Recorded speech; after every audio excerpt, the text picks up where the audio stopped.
దేశంలోనే అత్యంత విశిష్టమైన ఖైరతాబాద్ బడా గణేష్ తయారీ శరవేగంగా నడుస్తుందనేసి చెప్పొచ్చు.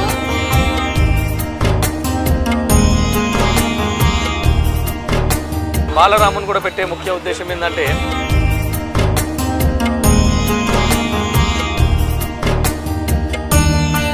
పండుగ 3 రోజుల ముందు విగ్రహం అనేది రెడీ అవుతుంది.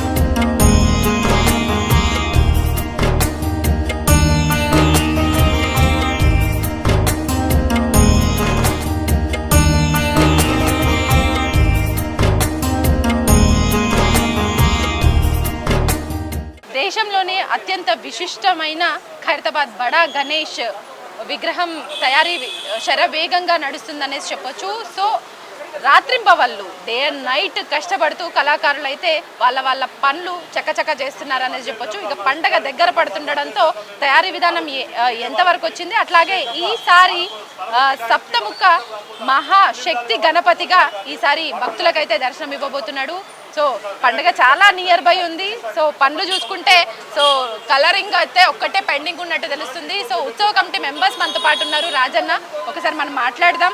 సో ఈసారి ఆయన అవతారంతో పాటు విశిష్టమైన అలంకరణ, అట్లాగే మొదటి పూజా విధానం, అట్లాగే పర్యావరణ హితమైన గణపతిగా ఈసారి 70 అడుగుల రూపంతో ఈరోజు మనకి దర్శనం ఇవ్వబోతున్న వినాయకుడి గురించి మరిన్ని ప్రత్యేకతలను అన్నని అడిగి తెలుసుకుందాం. అన్న చెప్పండి, ఈసారి ఎన్ని అడుగుల వినాయకుడిని భక్తులకు దర్శనం ఇవ్వబోతున్నాడు, అట్లాగే ఈ ఇయర్ 70వ సంవత్సరం అంటారు.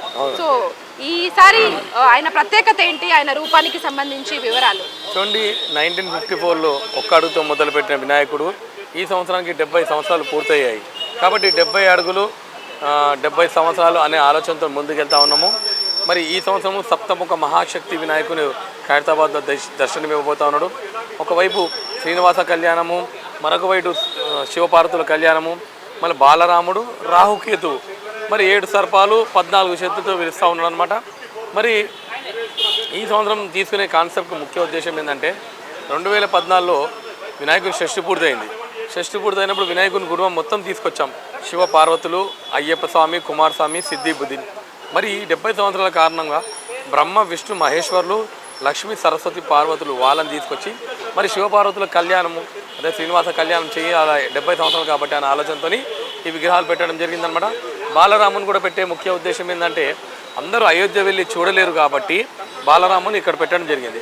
రాహుకేతు విషయంకి వస్తే ఏంటంటే శిల్పి రాజేందర్ గారికి సన్నిహితుడైనటువంటి పండితుడు విఠల శర్మ గారు చెప్పిన ప్రకారము భక్తులు ప్రజలు ఈ రాహుకేతుని పూజించడం వల్ల ఆటోమేటిక్ వాళ్ళకందరికీ ఒక మంచి జరుగుతుంది. ఎందుకంటే చాలామంది రాహుకేతు పూజల కోసము శ్రీకాళహస్తికి అక్కడ వెళ్ళి పూజ చేస్తారు. కాబట్టి ఈ సంవత్సరం మాత్రం ఈ రాహుకేతులు పూజ చేస్తే ప్రజలకు మంచి జరుగుతుందని ఒక అనడం వల్ల ఈ విగ్రహాలు ఏర్పాటు చేయడం జరిగిందనమాట. సో పట్టుమని 10 రోజులు కూడా లేదు పండక్కి. సో తయారీ పనులు ఎక్కడి వరకు వచ్చినాయన్న, సో ఎప్పటిలోపు కంప్లీట్గా పూర్తిగా స్ట్రక్చర్ అయితే వచ్చినప్పటికీ ఇంకా కలరింగ్ అయితే పెండింగ్ ఉన్నట్టు అయితే కనబడుతుంది. సో ఇదంతా కంప్లీట్ అయ్యేసరికి సో పండక్కి 1 రోజు ముందా, 2 రోజుల ముందా, 3 రోజుల, ఎన్ని రోజుల ముందు పబ్లిక్ ఫుల్ ఫ్లెడ్జ్గా వినాయకుడిని దర్శించుకోవచ్చు? ఇప్పుడు సందీప్ రాజ్ గారు, మామయ్య గారు, అదేవిధంగా శిల్పి రాజేందర్ గారు ఇద్దరు చెప్పిన ప్రకారం ఏంటంటే పండుగ 3 రోజుల ముందు విగ్రహం అనేది రెడీ అవుతుంది. సో వినాయకుని విగ్రహం మొత్తము కాకినాడ, గొల్లపాలెం జిల్లా నుంచి భీమేష్ అనే కళాకారుడు దాదాపు 20 మంది తీసుకొచ్చారు. అదేవిధంగా ఖైరతాబాద్ సంబంధించిన నారాయణ అనే కళాకారుడు కూడా వినాయకుడి లోపల సైడ్లో ఉన్న ఆర్ట్ వర్క్ మొత్తం చేస్తూ ఉన్నారన్నమాట. మరొక 3 లేదా 4 రోజులలో మొత్తం పెయింట్ వర్క్ అనేది కంప్లీట్ అయిపోయి భక్తులకు దర్శనం ఇవ్వడానికి రెడీ అయి ఉంటాడని తెలియజేస్తూ ఉన్నాం అనమాట. మొదటి పూజగా గణేష్ ఉత్సవ కమిటీ అధ్యక్షుడు దానందం నాగేందర్ గారు చెప్పిన విధంగా మనము గవర్నర్ గారు లేదా సీఎం గారు వచ్చి మొదటి పూజ వచ్చి పూజ చేస్తారని తెలియజేస్తూ ఉన్నాము. సో పర్యావరణ హితంగా ఈసారి వినాయకుడిని తయారు చేస్తున్నారనేది. సో నీటికి అంటే ఎట్లాంటి వస్తువులు అనేది, అంటే ఎట్లాంటి మెటీరియల్ని ఇందులో పొందుపరిచారని చెప్పొచ్చు. సో ఎక్కడి నుంచి తెప్పించారన్న, ఎంతమంది కళాకారులు కష్టపడితే ఈ రూపం అనేది వచ్చింది? ప్రధానమైన శిల్పిగా రాజేందర్ని మీరు ఎప్పుడు సెలెక్ట్ చేసుకుంటుంటారు. ఈసారి కూడా రాజేందరేనా శిల్పి, ఇంకెవరినన్నా మార్చారా? సో ఎంతమంది ఇన్వాల్వ్మెంట్ ఉంది? సో డే అండ్ నైట్ నడుస్తుంది అన్నారు, నిజమేనా? దాదాపు 150 మంది కళాకారులు అండి. శిల్పి రాజేందర్ గారి ఆధ్వర్యంలో ఒరిస్సా జోగారావు గారు, అలా అదేవిధంగా తమిళనాడు మూర్తి గారి అండర్లో దాదాపు 150 మంది కళాకారులు రాత్రింపగలు కష్టపడ్డారు. వెల్డింగ్ పనులు మాత్రం మచిలీపట్నము నాగబాబు గారు చేశారు. అట్లా అందరూ సుమారు 150 మంది కళాకారులు కంబైన్డ్గా వర్క్ చేసి ఇంత పెద్ద విగ్రహం అనేది రెడీ అయిందనమాట. దాదాపు సుమారు ఈ సంవత్సరం 66 రోజుల సమయం ఈ సంవత్సరం పట్టిందనమాట. ప్రతి సంవత్సరం మనకు 100 రోజులు సమయం పట్టేది, కానీ ఈ సంవత్సరం మాత్రం 66 రోజులు సమయం పట్టింది. సో తొందరగా రెడీ అయిందని చెప్పొచ్చు. సో కళాకారుడు శిల్పితో పాటు ఇంకో చాలా మంది ఆయన కింద ఉన్నటువంటి కళాకారుల ప్రోత్సాహం కూడా, వాళ్ళ కష్టం కూడా ఇందులో దాగి ఉంది. సో ఎంత ఖర్చు అయిందన్న, అంటే ఎంత ఖర్చు పెట్టారు? సో దానికి స్పాన్సర్స్ ఇట్లా ఎవరు హెల్ప్ తీసుకున్నారు? అండి మెయిన్గా ఏంటంటే గణేశోత్సవ కమిటీ అధ్యక్షులు దానం నాగేందర్ గారు వినాయకుని ముందు ఒక ఆర్చ్ పెడతాము, వాళ్ళు దాదాపు 20 లక్షలు ఇచ్చారనమాట. ఒక రియల్ ఎస్టేట్ కంపెనీ వాళ్ళు, మరి ఇంకొకటి ఏంటంటే ఇంకొక స్కూల్ కంపెనీ వాళ్ళు ఒక 3.5 లక్షలు ఇస్తారు. దాంతోపాటు ఇక్కడ వచ్చి భక్తులు ఇచ్చే కట్న కానుకల వల్లే ఇంత పెద్ద ఉత్సవాలు జరుగుతాయన్నమాట. మరి మధ్యచంద్ర రవిచంద్ర గారు ఒక 1,50,000 ఇస్తారనమాట, గణేశోత్సవ కమిటీ అధ్యక్షులు దానం నాగేందర్ గారు. మరి ఇక్కడ వచ్చే భక్తులు ఇచ్చే కట్న కానుకల వల్ల ఇన్ని సంవత్సరాలు ఎటువంటి ఇబ్బంది కలగకుండా కంప్లీట్ సక్సెస్ఫుల్ ఉత్సవాలు అనేది రన్నింగ్ అవుతూ ఉందన్నమాట. ఇది భక్తుల వినాయకుడు, భక్తులు ఇచ్చే కట్న కానుకల వల్లనే ఇన్ని సంవత్సరాల నుంచి ఎటువంటి ఇబ్బంది కలగకుండా సక్సెస్ఫుల్లీ ప్రతి సంవత్సరం ఒక్క అడుగు అనుకుని వెచ్చుకుంటూ 70 సంవత్సరాల దాకా తీసుకొచ్చాము మేము. సో గవర్నమెంట్ నుంచి సపోర్ట్ కావచ్చు, గవర్నమెంట్ వాళ్ళు మీతో పెడుతున్నటువంటి మీటింగ్స్లో కావచ్చు, ఈ మధ్యకాలంలో మీ మధ్యలో మీకే కొంత ఏదో ఇన్కన్వీనియన్స్ ఏర్పడి ఇక్కడ ఉన్నటువంటి వినాయకుడి విషయంలో ఉత్సవ కమిటీ మెంబర్గా మీరు, లేకపోతే ఈ ఉత్సవాలను మేం చేస్తామని ఇంకో వర్గం వాళ్ళు, ఇట్లాంటి ఇష్యూ అయితే నడిచింది. సో అదంతా సద్దుమణిగినట్టేనా, ఇంకేమన్నా ఇష్యూ ఇంకా నడుస్తుందా? లేదండి, వాళ్ళకి అందరికీ ట్రాన్స్పరెన్సీ కావాలన్నారు. ఇన్ని సంవత్సరాలు లేని ట్రాన్స్పరెన్సీ కావాలని మేము కూడా దాన్ని సానుకూలంగా స్పందించాము. దాని తగ్గట్టు అకౌంట్ అనేది ట్రాన్స్పరెన్సీ చూపించేసి మేము వాళ్ళందరికీ అకౌంట్ చెప్పడం జరుగుతుందన్నమాట.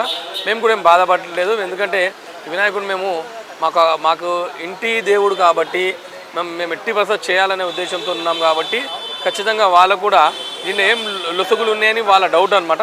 అవన్నీ వాళ్ళకి అన్ని డౌట్స్ అన్నీ క్లారిఫై చేసి ప్రతి ఒక్క అకౌంట్ అనేది వాళ్ళకి ఎక్స్ప్లెయిన్ చేస్తూ ఉన్నాం అనమాట. అన్నీ ఎండ్ ఆఫ్ ది డే అన్నీ ఎక్స్ప్లెయిన్ చేస్తాం వాళ్ళకు. ఖచ్చితంగా వాళ్ళతో ప్రతిరోజు ఎంత గల్ల వచ్చింది కూడా ఈ సంవత్సరం ఇన్ని సంవత్సరాలు చెప్పలేదు, కానీ ఈ సంవత్సరం ఖచ్చితంగా అందరికీ చెప్తామని తెలియజేస్తా ఉన్నాం. సో బడా గణేష్ అంటే చాలా ఫేమస్. దేశంలోని ప్రతి ఎక్కడి నుంచైనా ఇక్కడికి వచ్చి చూసి వెళ్తుంటారు. ఈవెన్ ఫారినర్స్ని కూడా నేను చూశాను, ఎన్నోసార్లు కవరేజ్కి వచ్చినప్పుడు ఫారినర్స్ కూడా వస్తుంటారు. సో తెలంగాణ రాష్ట్రంలోని వివిధ జిల్లాల నుంచే కాకుండా చాలా రాష్ట్రాల నుంచి కూడా పబ్లిక్ ఇక్కడ వస్తుంటారు.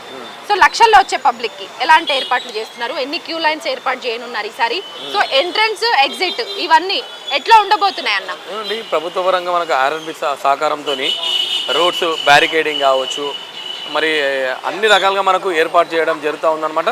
వచ్చే భక్తులు ఎటువంటి ఇబ్బంది కలగకుండా భగవంతుని దర్శించుకొని వెళ్ళే విధంగా ఏర్పాటు చేస్తూ ఉన్నాం అనమాట. భక్తుడు ఖైరతాబాద్ భగవంతుని దర్శించుకొని వచ్చి వెళ్ళే విధంగా సీసీ కెమెరాస్ కావచ్చు అన్ని రకాలుగా ఏర్పాటు చేయబోతా ఉన్నాము. ఎటువంటి ఇబ్బంది లేకుండా దర్శించుకోవచ్చు. అంటే పబ్లిక్ వచ్చే భక్తులకి మీరు అంటే ఇచ్చే సలహాలు కావచ్చు, అంటే ఎక్కడి నుంచి వచ్చి ఎక్కడి నుంచి ఎగ్జిట్ అవుతే ఈజీగా దర్శనం అయ్యే విధంగా ఉండబోతుంది. సో లేడీస్కి సంబంధించి ఏమన్నా సపరేట్గా క్యూ లైన్స్ ఏమన్నా ఏర్పాటు చేయబోతున్నారా? సో దగ్గరగా వచ్చే దర్శనాలు, దూరంగా వచ్చే దర్శనాలు ఉన్నాయా? అందరికీ ఒకే విధంగా ఉంటాయి? అందరికి ఒకే విధంగా ఉంటుందండి. మళ్ళీ ఓల్డేజ్ వారు అదే దాని విధంగా ఓల్డేజ్ వాళ్ళు మరి ఎవరైనా ఫిజికల్లీ హ్యాండిక్యాప్ వాళ్ళకు వీల్ చైర్లు పెట్టడం జరుగుతూ ఉంది. ఈ సంవత్సరం ప్రెగ్నెంట్ ఉన్న లేడీస్ కూడా వీల్ చైర్లు అన్ని సపరేట్ లైన్ పెడదాం అనుకుంటాం అనమాట. వచ్చే భక్తులు ఎవరైతే ఇబ్బంది పడతారో first aid center Apollo hospital వాళ్ళతో మాట్లాడాము. అదేవిధంగా ప్రభుత్వ పరంగా కూడా 2 అంబులెన్స్లు పెడతా అని చెప్పారన్నమాట. భక్తులకు ఎటువంటి ఇబ్బంది కాకుండా అన్ని రకాల చర్యలు తీసుకోబోతాము అన్నమాట. తీసుకుంటాం. సో ఎట్లా ఉండబోతున్నాయి ఈసారి ఉత్సవాలు? ఎంత మంది పబ్లిక్, ఎన్ని లక్షల మంది పబ్లిక్ వస్తారన్న అంచనాలతో మీరున్నారు? మీ టీం అంతా ఎట్లా వర్కౌట్ చేస్తున్నారన్న దానిపైన? చూడండి, ఈ సంవత్సరం ఏంటంటే మొదటి పూజగా పద్మశాలి సంఘం వాళ్ళు జంజువ 70 అడుగుల కండువ, జంజము, గర్గమాల ఏర్పాటు చేస్తూ ఉన్నారు. మన రెండో రోజు సోమవారం తీసుకుంటే వైశ్య సంఘం వాళ్ళు 1,00,000 రుద్రాక్షలు మీరు కాశీ నుంచి తెప్పించి భగవంతునికి ఇస్తూ ఉన్నారు. మూడో రోజు తీసుకొస్తే వైశ్య సంఘం వాళ్ళు 70 సంవత్సరాలు 70 హోమకుండాలు పెట్టేసి భగవంతునికి రుద్రాభిషేకం, రుద్రయాగము, గణపతి యాగం కూడా చేయడం జరుగుతూ ఉందన్నమాట. అట్లా మళ్ళీ దాని తర్వాత ఆ రోజు సాయంత్రము శివపార్వతుల కళ్యాణం చేస్తూ ఉన్నాం. దాని తర్వాత విష్ణు సహస్రనామ స్తోత్రము, లలిత సహస్రనామ స్తోత్రము, మళ్ళీ గణపతి శతకాలు కూడా ప్రతిరోజు చదివించడానికి ప్లాన్ చేస్తాం అన్నమాట. దాని తర్వాత దానం నాగేందర్ గారు కూడా శ్రీనివాస కళ్యాణం చేస్తా అని చెప్పారన్నమాట. ఇట్లా కంటిన్యూస్ అనేది 70 సంవత్సరాలు గుర్తుండే విధంగా పూజాది కార్యక్రమాలు కావచ్చు, పబ్లిక్ ఏర్పాటు చేసే విధంగా కావచ్చు, అందరితో సమైక్యమై ఇప్పుడైతే కొత్తగా ఎవరైతే వచ్చారో కమిటీ వాళ్ళందరూ కూడా బాధ్యతలు అప్పచెప్తూ అన్ని రకాలుగా మేము ఏర్పాటు చేయబోతా ఉన్నాం. వినాయకుడు ఎంత ఫేమసో వినాయకుడి చేతిలో లడ్డు కూడా అంతే ఫేమస్ ఇక్కడ. ఎందుకంటే ఆ లడ్డుని ప్రసాదంగా పంచుతారు అన్న క్యూ లైన్లో ఏర్పాటు చేసుకొని పంచడం, లేకపోతే కొన్నిసార్లు మీరు ఇక్కడ తెలియకుండా డేట్ ఫిక్స్ చేయకుండా కూడా కొన్నిసార్లు ఇక్కడ వచ్చిన వాళ్ళకి మాత్రమే ఇవ్వడం, ఇట్లాంటివి చేస్తుంటారు. సో లడ్డు ప్రసాదం విషయంలో మీరు ఏమన్నా పబ్లిక్ ఏమైనా చెప్పదలుచుకున్నారా? చూడండి, చాలా లడ్డు వస్తుంది. హైదరాబాద్ సంబంధించిన శ్రీకాంత్ అనే భక్తుడు ఎవ్రీ ఇయర్ పెడుతుండే, కానీ ఈ సంవత్సరం కాంటాక్ట్లో లేరు ఆయన. శ్రీకాంత్ గారు ఫోన్ లిఫ్ట్ చేయట్లేదు ఆయన, మరి ఏ బిజీలో ఉన్నారు. ఇప్పటివరకు అయితే ఒక 2-3 లడ్లు పెద్ద లడ్లు వస్తాయని అనుకున్నాం. తాపేశ్వరం నుంచి లడ్డు వస్తుంది కదా, ఈసారి ఏమన్నా తాపేశ్వరం నుంచి లడ్డు వచ్చే ఛాన్సెస్ ఉందా? ఇప్పుడు పెద్ద లడ్డు వాళ్ళు పెట్టే అవకాశం ఉందన్నమాట. ఇంతకుముందు పెడుతుండే, కానీ లడ్డు పంపిణీ చేయడం కష్టమవుతుంది కాబట్టి వాళ్ళు సింపుల్గా 150-200 కిలో లడ్డు తెచ్చి భక్తులకు ఇమీడియట్లీ పంపిణీ చేయడం జరుగుతుంది అనమాట. అయితే 100-150 కిలో లడ్డు తెస్తూ ఉన్నారు. అది అప్పటికప్పుడు నెక్స్ట్ డేనే ఏదో రోజు భక్తులకు పంపిణీ చేస్తూ ఉన్నాం అనమాట. లడ్డు మరి చాలా లడ్లు వస్తున్నాయి, భక్తులకు సరిపోయేంత లడ్డు వస్తూ ఉంది వినాయకుడి దగ్గర. సో ఖైరతాబాద్ బడా గణేష్ లాస్ట్ నిమజ్జనం అయితేనే కొంత షోగా ఉండేది. ఆయన గురించి వెయిట్ చేసేవాళ్ళు, ఆయన గురించి ట్యాంక్ బండ్ సాగర్ తీరాన నించునే వాళ్ళు చాలా ఎక్కువ సంఖ్యలో ఉండేవాళ్ళు భక్తులు. కానీ గత 2-3 సంవత్సరాల నుంచి మనం చూస్తున్నాం ఖైరతాబాద్ బడా గణేష్ ముందుగానే నిమజ్జనం అవడం, ఆ తర్వాతనే మిగతా గణపతులు అందరూ కూడా క్యూ లైన్లో రావడం, ఇట్లాంటివి జరుగుతున్నాయి. సో ఈసారి మీకుండే ఇన్స్ట్రక్షన్స్ ఏంటి? ముందే తీయమన్నా లేదంటే నైట్ కొంత లేట్గానే మీరు తీయాలన్న డిమాండ్ ఏమైనా పెట్టుకున్నారా గవర్నమెంట్? ఖచ్చితంగా అండి, ఎందుకంటే ప్రభుత్వం ఏంటంటే ఫస్ట్ పెద్ద వినాయకుడి నిమజ్జనం అయితే 50% అంతా వినాయకుడి నిమజ్జనం అయితే కంప్లీట్ అవుతుందనే ఉద్దేశంతో వాళ్ళు కూడా సెక్యూరిటీ పాయింట్ ఆఫ్ వ్యూలో తొందరగా వేస్తే బాగుంటుంది అన్నాము. ఇంతకుముందు ఎప్పుడు వేస్తారో తెలియదు, కానీ ఇప్పుడు ఏంటంటే ఒక పర్టికులర్ టైం చెప్పి ఆ టైంలో పడేస్తున్నారు కాబట్టి ఎక్కువ మంది భగవంతుని చూసే అవకాశం ఉంటుందన్నమాట. కాబట్టి అది మంచి ఉంది, కాబట్టి మేము కూడా యాక్సెప్ట్ చేసాము. 2 గంటల లోపల నిమజ్జనం అయితే 80% 2 గంటల లోపల నిమజ్జనం అయిపోతుంది. దాని ఏం బాధ లేదు, ఎక్కువ మంది ప్రజలు కూడా చూస్తారన్నమాట. ఇంతకుముందు ఏముంటే ఏ టైంలో నిమజ్జనం చేస్తారు, ఎప్పుడు చేస్తారో తెలియదు కాబట్టి అందరు బాధ ఉంటుండే. ఇప్పుడు ఈ టైంలో చేస్తారు కాబట్టి మేము హ్యాపీగా ఉన్నాం, దానివల్ల ఏం లేనేలేదు. ఈసారి పండగ రోజు ఏ టైంకి ఫస్ట్ పూజ చేయబోతున్నారు? సో ఎవరెవరిని మీరు ఇన్వైట్ చేశారు? సో వాళ్ళతో పాటు నార్మల్ పబ్లిక్కి ఎప్పటి నుంచి దర్శనం అలో చేస్తారు పండగ రోజు? అయితే ఫస్ట్ రోజు ఏంటంటే ముఖ్య అతిథిగా గవర్నర్ గారు వచ్చే అవకాశం ఉంది. మొదటి పూజగా ఉంది. గణేశోత్సవ కమిటీ అధ్యక్షులు చెప్పారనమాట, ఏమని మొదటి పూజ రేవంత్ రెడ్డిని పిలుస్తా అని చెప్పారనమాట. దాని ప్రకారం ఆయన కావచ్చు, గవర్నర్ గారు ఎదుటిలో ఎవరొకరు వచ్చి మొదటి పూజ చేస్తారు. దాంతోపాటు బస్సు పెద్దలందరూ కూడా మొదటి పూజలో పాల్గొంటారని తెలియజేస్తా ఉన్నాం. సో మొత్తానికైతే ఈసారి సెప్టెంబర్ 7వ తేదీన వినాయక చవితి వస్తుందో ఆ రోజు మొదటి పూజకు సీఎం రేవంత్ రెడ్డి కానీ లేదంటే గవర్నర్ని కానీ ఇన్వైట్ చేసాము. సో వాళ్ళతో అయితే మొదటి పూజ అయితే కార్యక్రమం అయితే ఉండబోతుంది. సో గణేశునికి సంబంధించి విగ్రహానికి సంబంధించిన మొదటి పూజ అయిన తర్వాత భక్తులన్నీ దర్శనార్థం పంపించనున్నారు. సో ఇప్పుడు బడా గణేష్ చూస్తే మాత్రం ఓన్లీ కలరింగ్ పెయింటింగ్ వర్క్ మాత్రమే పెండింగ్ ఉంది. మిగతా ఆల్మోస్ట్ విగ్రహ రూపం అయితే కంప్లీట్గా ఒక కొలిక్కి వచ్చిందని చెప్పొచ్చు. పండక్కి 2 లేదా 3 రోజుల ముందే విగ్రహానికి సంబంధించిన కలరింగ్కి సంబంధించిన అన్ని పనులు పూర్తయ్యి భక్తుల దర్శనార్థం వినాయకుడికి రూపుదిద్దుకుంటాడనేసి కూడా ఇక్కడ ఉన్నటువంటి ఉత్సవ కమిటీ మెంబర్స్ చెప్తున్నారు. సో 1954లో ఒక్క అడుగుతో మొదలైన ఈ విగ్రహానికి ఇక్కడ ఉన్నటువంటి పెట్టిన వినాయకుడికి చాలా విశిష్టత ఉంది. ఒక్కొక్క సంవత్సరం ఒక్కొక్క రూపంలో భక్తులకైతే దర్శనం ఇస్తుంటాడు.